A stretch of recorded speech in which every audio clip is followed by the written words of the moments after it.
Dear student, in the earlier two lectures, we were studied the artificial and natural system of plant classification. Now we want to study the next system of plant classification, that is named as a phylogenetic system of plant classification. What happened when we studied artificial and natural system, and we saw that in artificial system of plant classification the artificial characters were used, whereas in the natural system of plant classification natural characters were used. But in the phylogenetic system of plant classification, the phylogenetic, that is means by genetic or evolutionary characters were used. In the phylogenetic system of plant classification, after natural system and after the theories of organic evolution proposed by Darwin and Wallace,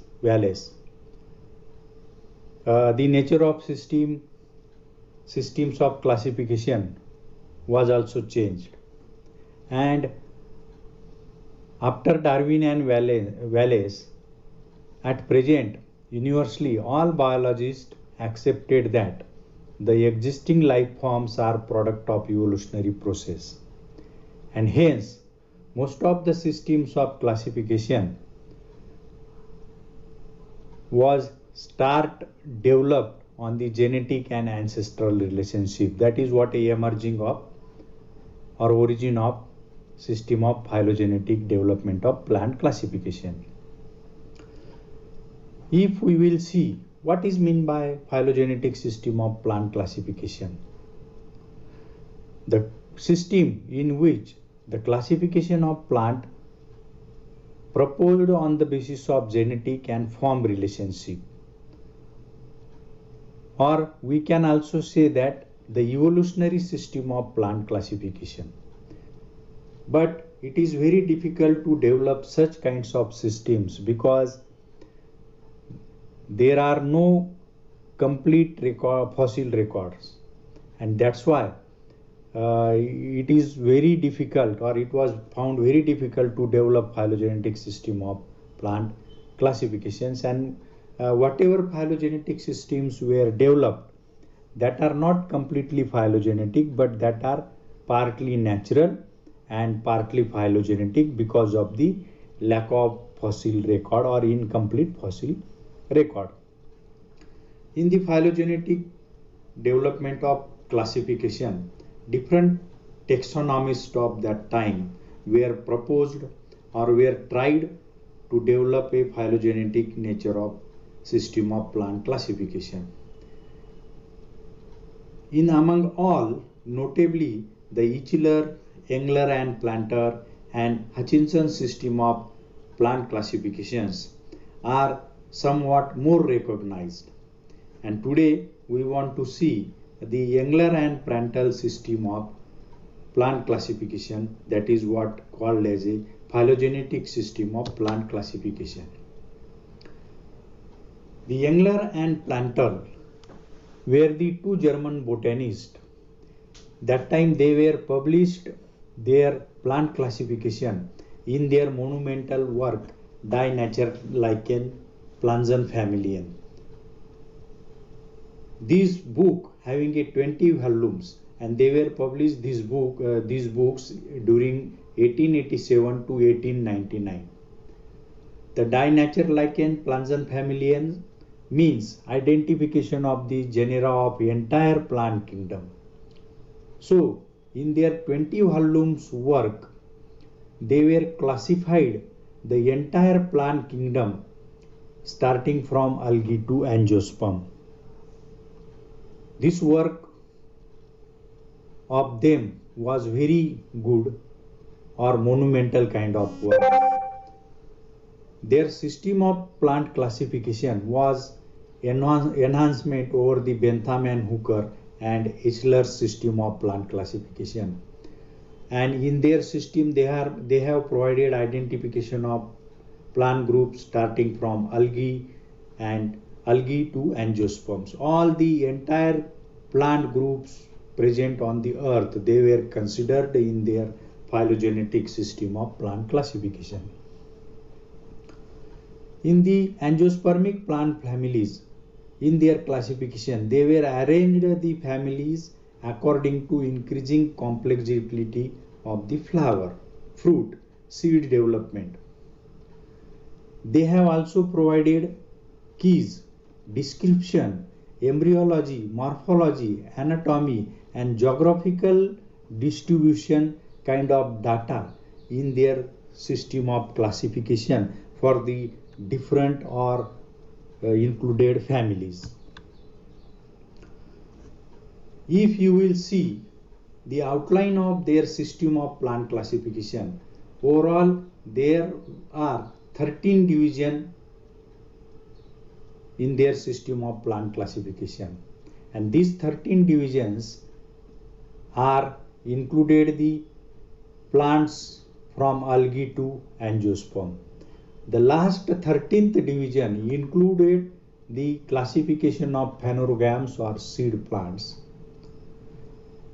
And while mentioning the classification of phanerogams or seed plant, this 13th division, they were named as the embryophyta or siphonogama.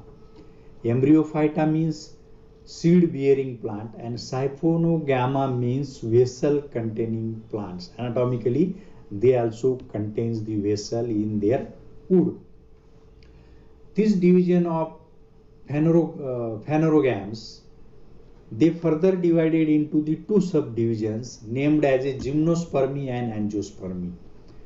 The gymnospermy is kept at the beginning and angiospermy is kept at the end. Further, the angiospermy division is divided into the two classes, respectively monocots and dicots.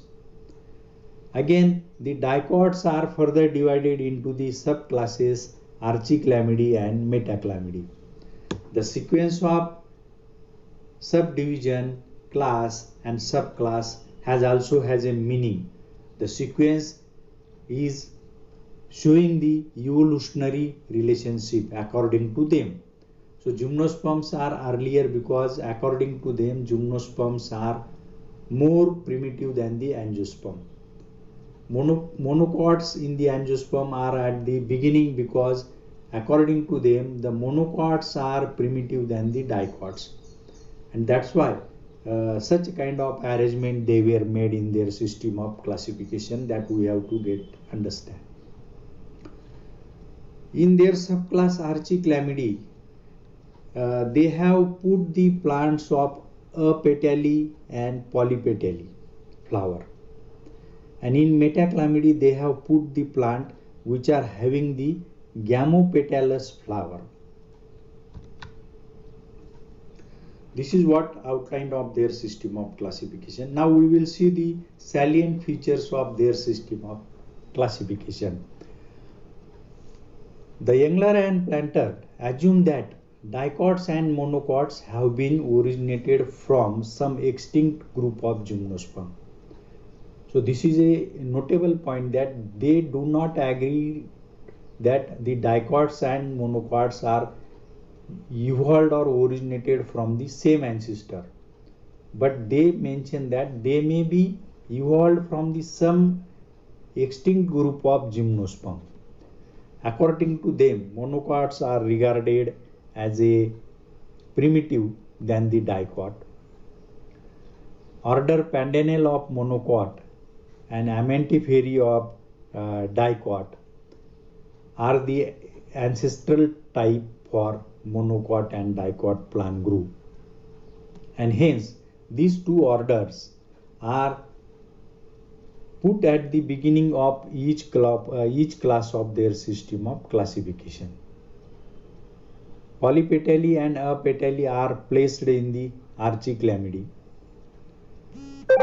Sympetally are placed in the Metaclamidae. Orchids are evolved than the grasses in monocots.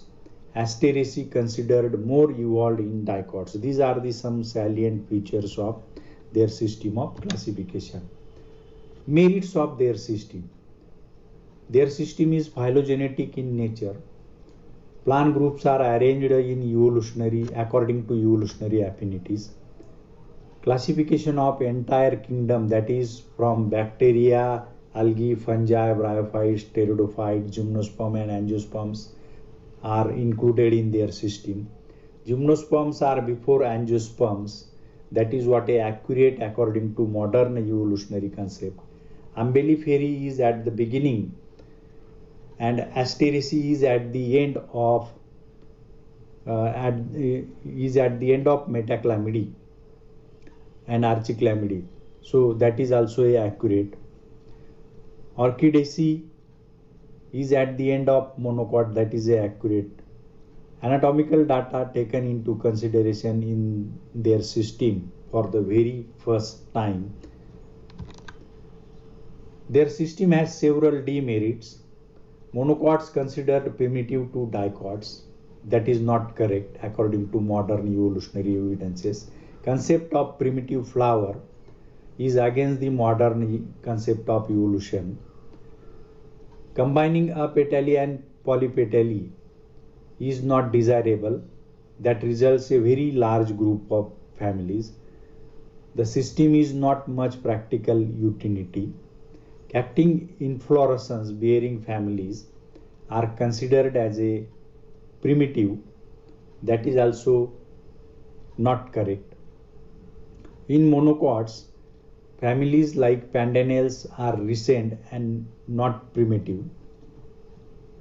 This is also a not correct. Simplicity of the flower is due to the reduction, not due to the primitiveness. So these are the some of the demerits of their system of plant classification. But their system is a good phylogenetic nature of system of plant classification. But it don't have much more practical utility as considered to the natural system of plant classification. So this is what about the phylogenetic nature of the system of plant classification. Thank you.